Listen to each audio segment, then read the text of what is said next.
En licence physique-chimie, on vous demande d'utiliser un cahier de laboratoire en travaux pratiques. Alors, pourquoi utiliser un cahier de laboratoire? D'une part, parce que c'est ce qui vous sera demandé lors de votre stage de troisième année. Et d'autre part, c'est un outil qui est très utilisé dans tous les laboratoires de recherche académique et industrielle, notamment parce que c'est un outil qui sert de traçabilité des résultats scientifiques. Que ce soit en recherche académique ou privée, lors d'une expérience, on note les résultats dessus et ensuite c'est validé régulièrement par un responsable et ça peut servir de traçabilité en termes de découvertes scientifiques, heu, si jamais il devait y avoir un conflit lors d'un dépôt de brevet, par exemple.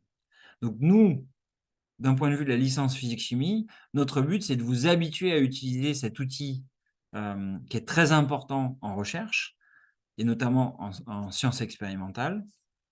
Et ce cahier de laboratoire, qui est individuel, sera utilisé de la L1 jusqu'à la L3.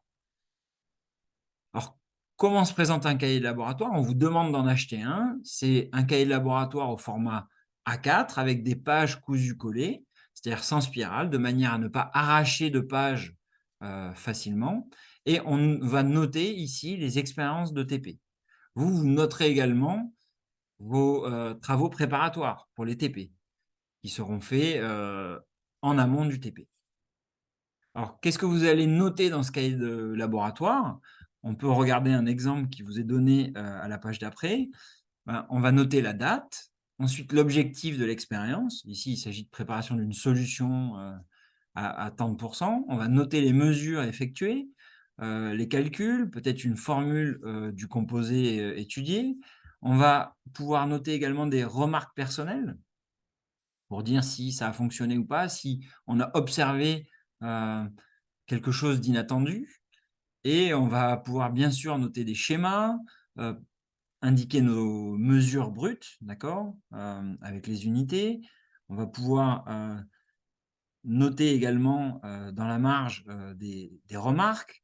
On va pouvoir tracer rapidement des graphiques pour, en première analyse. Et bien sûr, on va noter des conclusions et peut-être une suite à donner. Ici, par exemple, expérience à refaire pour confirmation. Vous avez dessous, par exemple, l'exemple du cahier de laboratoire d'Antoine Lavoisier quand il faisait ses expériences sur les gaz. Et on voit que ce cahier de laboratoire, il est annoté. C'est un cahier qui est propre, lisible, bien structuré, mais qui n'est pas rédigé comme un compte-rendu écrit pour une communication scientifique. Donc, c'est votre cahier de laboratoire personnel. Il faudra que ce cahier de laboratoire il soit propre, maintenu correctement. Vos enseignants le signeront régulièrement, donc il faudra laisser une partie pour les signatures des enseignants.